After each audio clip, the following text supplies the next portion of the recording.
Hi, everybody, and welcome to 13 Now. I'm News 13's Amy Hoyt, and we are live tonight for our third and final debate for the upcoming Lynn Haven runoff election. Tonight, you will meet the candidates who want to be the next mayor for the city of Lynn Haven. As you know, we have already interviewed the commission candidates for seats 3 and 4. They were on Monday and Tuesday night, and you can watch that in playback on our Facebook page or mypanhandle.com if you haven't seen it yet. Our mayoral candidates are Ellyne Fields and Jesse Nelson, and welcome to you both. Thank you so much for both coming out tonight. Thank you. A quick rundown of the rules. Each candidate will get to answer the same question, alternating who goes first by alphabetical order. They will also have an opportunity to ask each other a question. They'll have a minute and a half to answer each question with 30 seconds for follow-ups if need be. So we'll begin with opening statements. We invite you to tell us a little bit about yourself. Miss Ellyne, you go first. Thank you. Good morning. Good afternoon, everybody. I want to say thank you for coming out to listen. I want to make sure that everybody gets to know me today. If you haven't seen me in the past, I want to tell you a little bit about myself. My husband and I moved here a little under 4 years ago. We came to Tyndall Air Force Base because my husband was once upon a time stationed here, and we returned. I'm a wife, a mother. I just became a grandmother. I'm very blessed, and I don't have to change diapers. My new granddaughter is 15 years old. She's adopted, and I'm so very proud of my daughter. I am a former business owner and teacher, and I used to have a private school. I gave it up due to an accident, and so I'm retired. After I came here to Lynn Haven, I really loved Lynn Haven, but saw that the city needed some work, and so that is why I decided I wanted to run for mayor of Lynn Haven. And I hope that tonight, after listening to me, you vote for me for mayor. Thank you. Thank you very much. All right, Mr. Nelson, you're next. Thank you, Amy. Thank you for this opportunity to come and share. I want to say good evening to all of the viewers. My name is Jesse Nelson. I am happily married to my high school sweetheart, Katisha Nelson. We were married in 2006. Soon thereafter, we had our first daughter, JC Nelson, really our only daughter, JC Nelson. And a few years later, my son came along, Carrie Nelson. My daughter will be a freshman at Mosley High School in the fall, and my son will be he's a third grader at Bay Haven Charter Academy. My wife and I are small business owners here at Coastal Massage and Wellness Clinic. I'm the senior pastor of Macedonia Missionary Baptist Church. I moved here in 2014 to begin pastoring the church, and upon moving here, I began living in Lynn Haven. And since living in Lynn Haven, I've enjoyed my stay in Lynn Haven. My family loves the city. Even after Hurricane Michael, we had an opportunity to move other places in Bay County, but we decided we wanted to move back to Lynn Haven. And so right now we live in the Moat Highlands area, and we enjoy our neighbors and just all the camaraderie that's in our neighborhood. As mayor, I would like to serve you in a way that you can restore trust in our public community, that we can continue to prepare for the future through economic development, as well as through repairing our infrastructure, and also just continue to improve our quality of life and safety. All right, very good. Thank you, Mr. Nelson. I think we're going to change things up with the other commission races. We let them ask each other a question toward the end of the half hour, but I think we're going to start with that. Just for a little fun. And Ms. Fields, you get to go first, so you can ask Mr. Nelson a question. I actually like that. Thank you. Some of the things that I'm going to do if I'm elected mayor is to dedicate all of my time to restoring our city and making sure that our government is safe. If you became mayor, Jesse, I know that you work full-time and you have all these busy things going on. How would you find the time in order to run our city? I think that's a great question, Ellen. I've been asked that question several times by citizens and concerned voters. Even my family and friends have also asked me that same question. And so I believe, like all of the city commissioners, everyone is employed. And so I would be any different as a mayor because the mayor's position is not a full-time position. It's a part-time position, and it's really not for me as the mayor to run the city. It is for our city manager and our department heads to run the city, actually. And I don't like to use the word run the city as much as serve our citizens in the community. And so, like all of the other commissioners, time management is critical, but part of my experience in education has taught me about time management, which is why I'm able to do some of the things that I have been able to do. But since running for mayor, I have actually pulled back from some of those activities and allow others to take lead roles in those positions, and I just sort of work from a more supporting role at this time. So time management will be critical, but I think all of our commissioners are having to focus on time management because all of them are employed. Okay, good answer. All right, Mr. Nelson, you have a question for Ms. Fields? Yes. So what would you tell a citizen, what would you tell a citizen to say Jesse Nelson is the best candidate for mayor and this is why you should vote for him? Why would I tell them that? What would you tell a citizen? What reasons would you give a citizen for, say, to vote for me as the best candidate for mayor? Well, Jesse, that's a good question because, you know, you had your tent next to me when we had early voting, and you were so quiet, I didn't even hear you speak to people.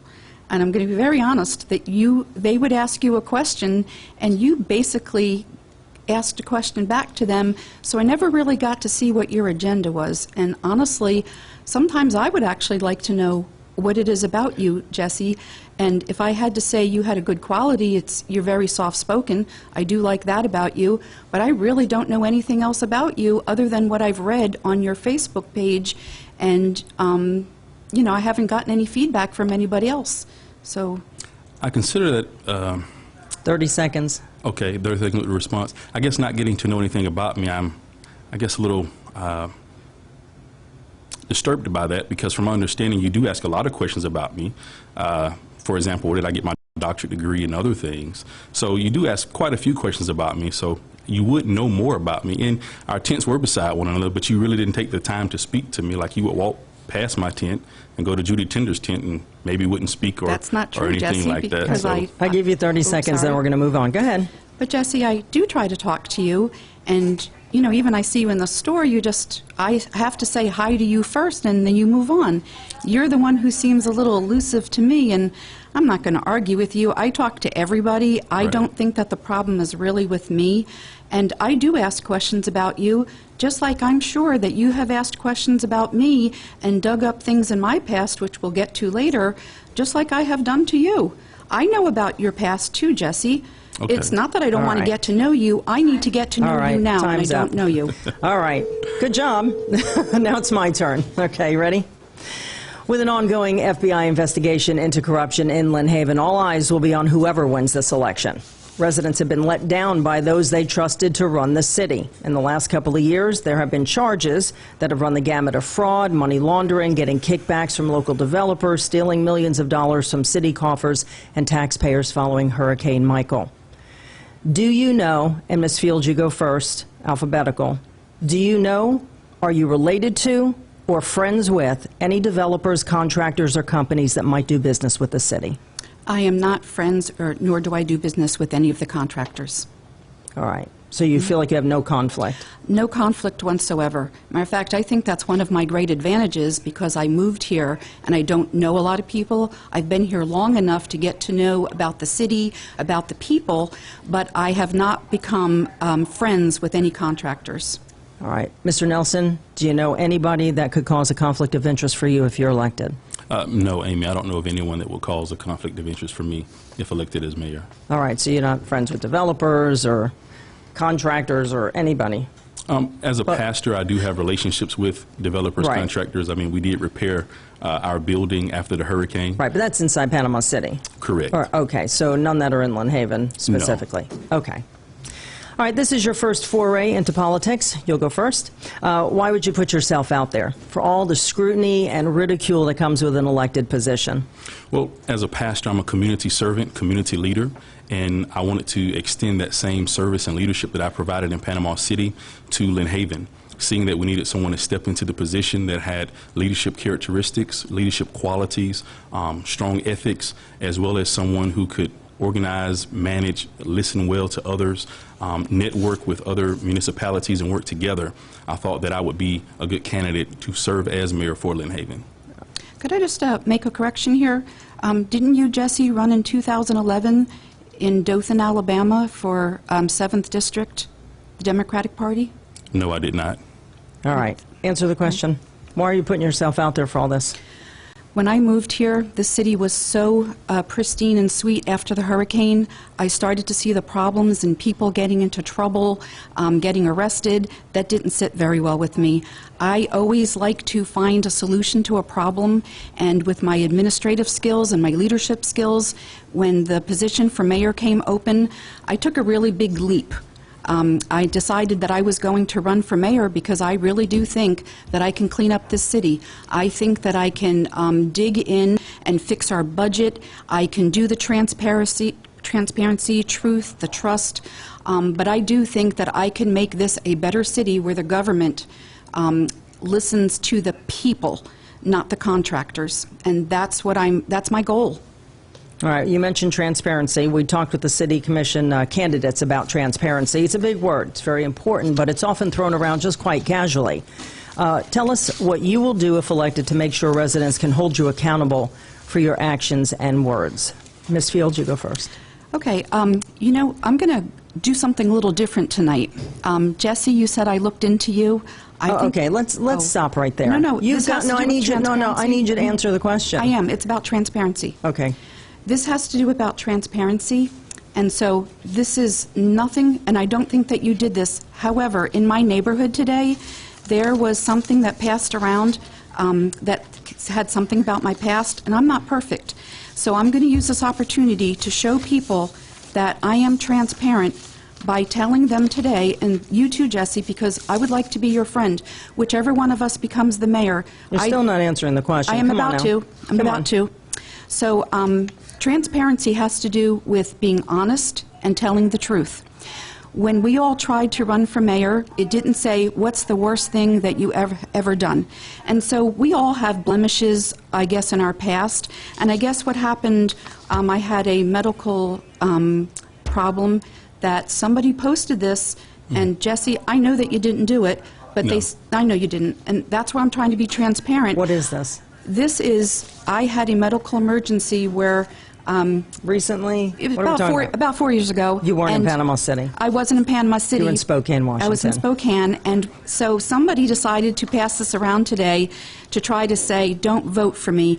And I want us to be fair. I want us to have a good... What are you trying to say? I'm trying to say, if you're going to vote for me and somebody says, well, you know, you got charged with something, even though the charges were let go from a medical misunderstanding, I don't want people to talk about what happened. I want them to come to me and ask me the truth and, you know, have a venue and say, this is what happened. Now, that's my idea of transparency and truth. I'm not hiding anything. I don't want anything to be hidden. I want us to be a community where you can ask a question and not be afraid that that blemish on your character is going to hold you back from getting elected. And that's what I was trying to say about the truth and honesty. And what you're trying to say is that you were arrested in 2017 when you lived in Washington State. I was not charged.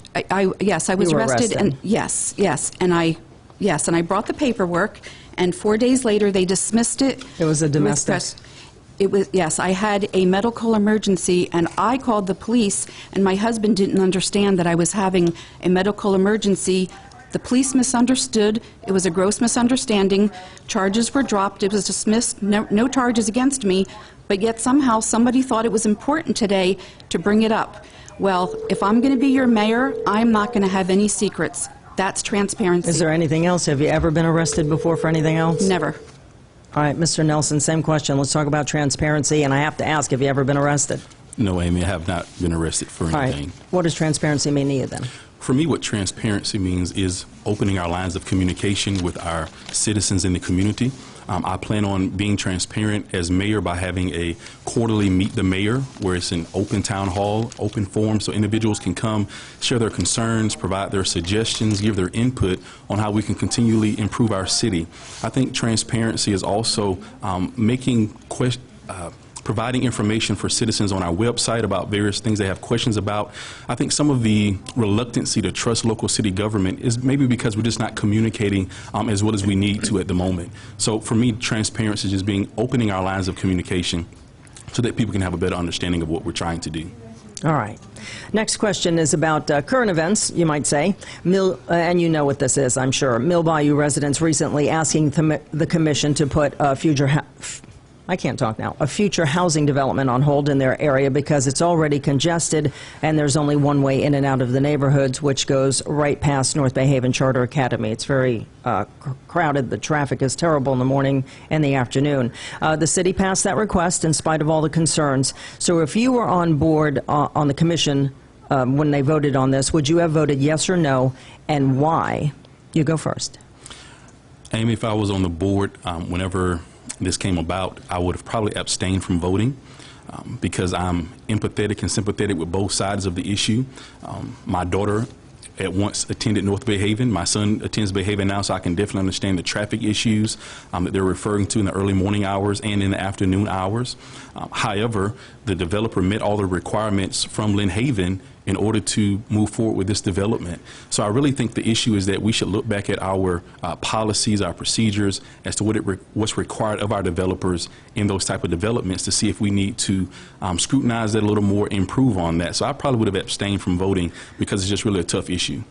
Okay, well, when you're elected, that's what you're supposed to do. You're supposed to vote. You can't abstain from everything that upsets you or worries you or you feel like you have feelings or emotions. We all have that. But when people elect you, especially as mayor, so that's a yes or no question. Would you have voted yes or no? I probably would have voted yes. All right. Well, because? I would have voted yes because at that point we had gotten to the final hour and the developer had met all the requirements that we required of the developer.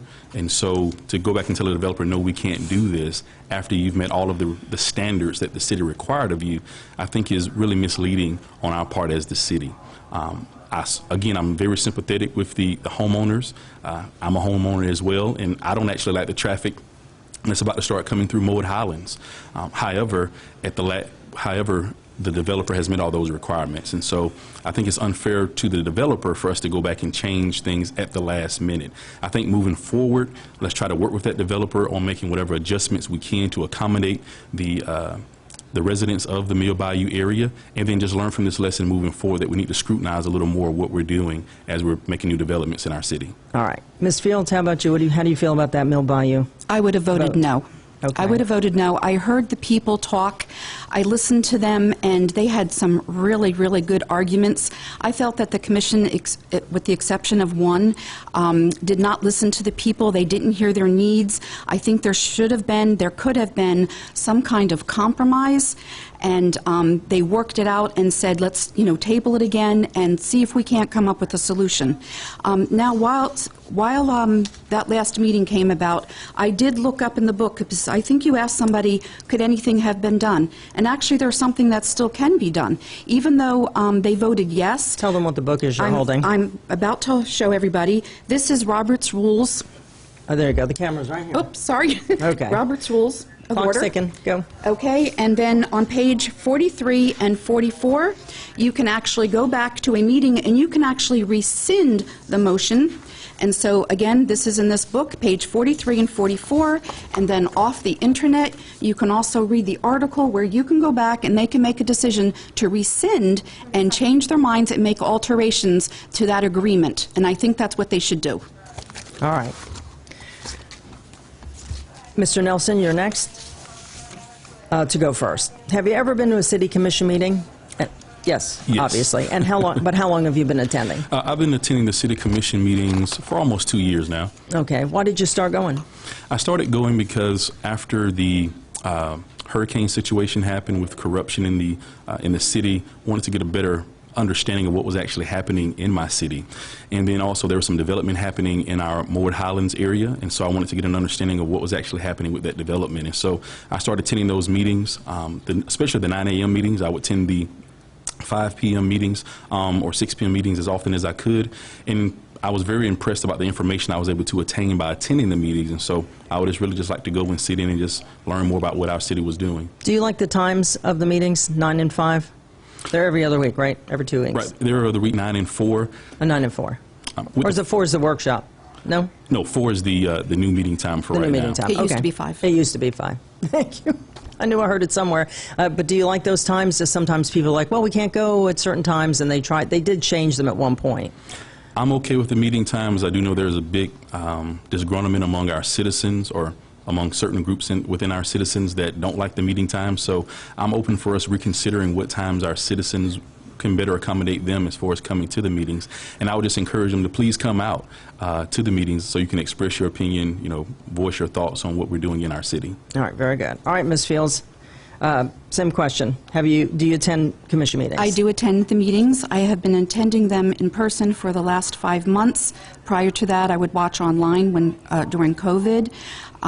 So probably over a year I've watched the meetings. Sometimes I go back when I need to reference things. As far as they're recorded. They're recorded, okay. Yes. So I go back and I pick up highlights in case we need to reference. So I do watch the meetings and attend. Mm-hmm. How do you feel about the times of the 9 to 4? I feel that the times probably could better suit the citizens. I do think that they changed the time, and it wasn't, again, in the best interest of the people. I think it suited the commissioners. I think that's probably one of the first orders of business, whichever mayor gets on, that we listen to the people, we hear what they say, and if they say they want to come at 6 o'clock, we say 6 o'clock. If they want to, do a 9 and a 6, again, it's, I think, their voice. We need to start listening to the people. We are not listening to them. And whatever they decide, it should be their decision, and they should have the input on the time of the meetings. All right, next question is, are you on social media, and what role do you think it plays in today's society when it comes to connecting with residents, especially as an elected leader? That's a really good question. I'm on social media. I also limit myself on social media because I think people got too comfortable getting on behind their keyboard and probably not being as nice as they would in person. And I think that's an element of socialization that we need to get back into. You can still use the internet and use it for information, but stop using it as your only source. Get out and talk to people, socialize, meet the commissioners, meet the city workers, because that's what runs the city. Okay, and remember, we work for you, the citizens, and if we don't listen to you, then we're really not doing our job. Do you answer emails and texts and phone calls? I do. Yes, I do. Okay. I always answer. All right, Mr. Nelson, how about you? Do you use social media at all? Yes, I use social media. I have a personal page. I also, for this campaign, have a candidates page, Vote Jesse Nelson. And so anyone is able to go into that page, keep updates on what we're doing with the campaign. And also I've received several messages through that page with various questions. And so social media has been beneficial for me through this campaign, that I can provide clarity for various questions that people might have. So after a forum, someone may follow up with a question and ask me, can you clarify what you meant when you said this? And so then I'm able to provide a response and actually have a dialogue with them through Messenger, or some people have emailed me and also called me. All right, I'm going to add a little addendum to that question, and since we're still with you, we'll just let you finish. How do you feel about the media? And I don't mean nationally. I'm talking about local. There have been times just over the years where, we represent the people. We're here to tell the story of the cities they live in and to share their concerns and things they can't reach you, or someone who's elected in their city or their town's flooding, et cetera, et cetera. Are you going to answer the phone calls when News 13 or a reporter calls you to ask you a question, even if you don't like the question? Yes, I do plan on answering the phone whenever News 13 or News 7 or the News Herald calls me. So I do plan on being interactive and engaging with media, even if I don't like the questions. All right. And Ms. Fields?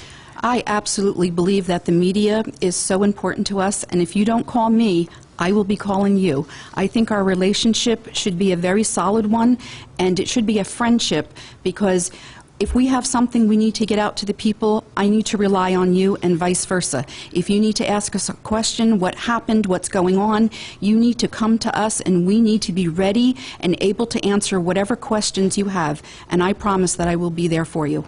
Okay. This is normally a 4-year term. But in this case, it's sort of a special election because former Mayor Margot Anderson resigned last August with the charges coming out of the investigation. And so the governor did not appoint anybody to fill her seat. So this means that whoever gets elected will only do 2 years. It usually takes maybe a year, 6 months for a newcomer to get their feet wet, to learn the ropes. and you don't really have the luxury under the circumstances. So tell voters why you're the one who will be able to step in and quickly learn the job and get to work. I think that I have very good leadership skills. I have a lot of financial background. I'm a very good researcher. I think that once I get in, especially having the knowledge from all of us running, we've actually had to really research what our platform was about. So I think we're already a little bit of a step ahead, more so than people realize, because we needed to have those critical answers. And I think once we get into that position, we'll be able to flow and blend right in and be able to, pick up the pace very quickly. All right, Mr. Nelson. I believe that the voters can have confidence in me as their mayor, especially with a short term in regards, and especially a short cycle in trying to get accustomed to this new position. One reason is because I've already become acquainted with the department heads. I've met with the city manager. I've talked to other staff members to just understand what are their roles and how they function within our city. And so that would be a big component of already having that pre-knowledge going in as to what my responsibilities are. I've read the charter, and so I do understand what is my role as the mayor. Again, my role is not to run the city, but as the mayor, actually mayor commissioners, to try to help set policy, to oversee the budget, and to ensure that the city manager and the department heads are carrying out what we've decided as the commission. And so I think just already having that background information is really going to help me go into that position and do very well. All right, a question about the millage rate. It was raised last year from 3.9 to 4.3. Would you have voted to raise property taxes, again, had you been on the commission last year, and why or why not? No, I would not have voted to raise property taxes. One, I'm a property owner, and so I would not like to see my taxes increase. But also, I don't think it's fair to our citizens that they have to carry the burden for the corruption that has taken place in our city. Over $5 million was stolen from our city, and so part of that millage rate increase is to help cover some of those expenses, which is not the citizens' fault. So I think we should try to scrutinize, scrub our budget as much as possible before we actually look at raising the taxes. All right, Ms. Fields. And so you're asking, this is about last year raising the taxes. Yeah, 3.9 to 4.3. Would you have voted yes? I would have voted yes, only because seeing the debt that we were in, there was not a feasible way for us to pay our bills. I'm hoping that whoever gets on board with the new commissioners and mayor, that we can try to look at that budget, rearrange, reapply, use a band system, a pay band, in order to give raises instead of huge raises and not have to do it again. So if it was this year, I would say no. But last year, seeing the debt, I definitely would have voted yes. All right. In the city of Panama City and Panama City Beach, they have a 1% additional city tax, sales tax. They enacted it. It's been on there for years in both cities. So when you pay a little more if you shop in those cities, if you're elected, would you consider doing that for Lynn Haven? I don't know how the process would work with a referendum. I can't remember if that was something that went to voters or not, quite frankly. But would you consider doing that if they needed to pay down the debt? That is something that I would consider, because that allows the debt to be spread across to everyone that actually shops in Lynn Haven and not just homeowners. And so you would have everyone that's coming from out of town, those that are coming from Panama City Beach, those that want to come eat at our restaurants, enjoy some of our activities, that they would actually be carrying some of that burden as well. So I think that could be a viable way to actually spread it out so that just homeowners are not the only ones, or property owners are not the only ones carrying that. All right. I would also vote yes on that. I think that is a very good idea. I know a lot of elderly people say, we can't afford a tax, but that is something that is based on consumption, and I think that's the difference there. Again, based on consumption, the more people that come in, use our facilities, restaurants, they would be paying the taxes. Again, if you're on fixed income, you're not going to be paying such a high tax. You're going to be saving your money staying home, whereas other people that can afford to will not see it, feel it, and probably won't have a problem with it. And I think it would be very beneficial to our city. All right. Well, I think we're pretty much out of time. Thank you so much for both of you us. coming tonight and being honest and open. We appreciate it very, very much, and I know the voters do. Ellyne Fields and Jesse Nelson will be on the ballot. Early voting starts Monday, May 10th, which is next week, runs through Friday, the 14th. You can only vote at the Senior Center in Lynn Haven, but the hours will be 7 to 7. If you prefer to wait till Election Day, which is Tuesday, May 18th, same thing, Senior Center, 7 to 7. And, of course, News 13 is your local election headquarters, so we invite you to join us that night for all the results, and we hope that we'll be able to reach both of you that night. You will be able to. Okay, thank you so much. Thank you for watching. See you next time.